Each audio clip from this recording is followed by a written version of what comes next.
Je m'appelle Maxence Voiseux, je viens du documentaire, je réalise depuis maintenant quelques années des films documentaires dans un petit territoire qu'on appelle l'Artois, dans le Pas-de-Calais, où je centralise la plupart de ma pratique.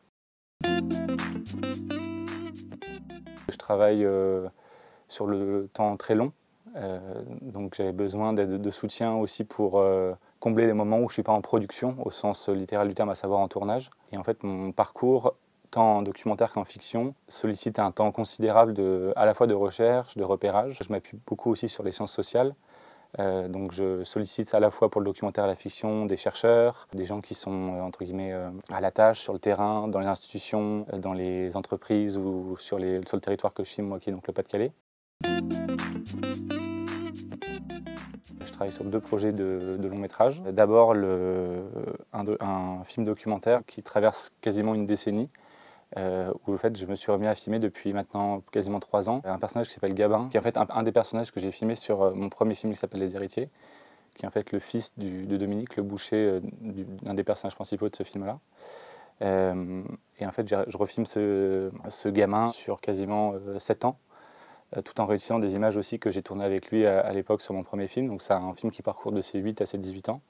Toujours avec la même problématique, savoir ce qu'il va faire, devenir. Et en parallèle de ce projet-là, je suis en train d'écrire un long métrage de fiction, qui est une adaptation d'un livre, qui se passe plus dans le milieu de la boucherie, autour d'un apprenti boucher qui va rentrer en école et développer comme ça un espèce de don au contact de la viande, avec une espèce de dextérité un peu au-dessus de la norme. Dans Gabin,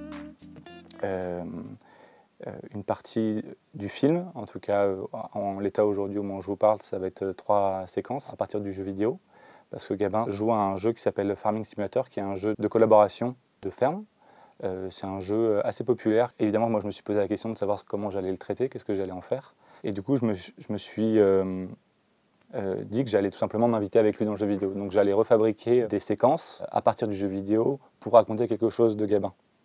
L'aide au parcours d'auteur m'a permis de solliciter un autre réalisateur qui travaille de cette manière-là, qui mêle documentaire et jeux vidéo, de faire plusieurs résidences avec lui, de créer tout le pipeline, tout le workflow, de savoir comment on allait pouvoir faire ça, à la fois en s'appuyant sur tout le travail documentaire que j'avais fait, d'aller scanner les lieux. Toute cette partie-là, on va dire, c'est des parties qui, en fait, de manière très prosaïque, ne sont pas financées, en tout cas là aujourd'hui. Et donc moi, en ayant le soutien d'aide au parcours d'auteur, ça me permet en fait d'aller solliciter comme ça des gens pour pouvoir commencer à lancer des choses. Et donc ça, c'est une vraie chance et en même temps une vraie opportunité pour des auteurs d'avoir celle-là pour aussi initier des choses qui, parce qu'elles ont un coût, ne seraient pas lancées si on n'avait pas ce soutien-là en tout cas. À mon sens, c'est fondamental parce que, comme je vous le disais, ça permet de tenter des choses et Dieu sait que les choses en ce moment se resserrent de manière très forte pour des problématiques de temps, d'argent, de distribution, de marché. Moi, ça me paraît extrêmement important en termes de création, de liberté et tout simplement d'expérimentation.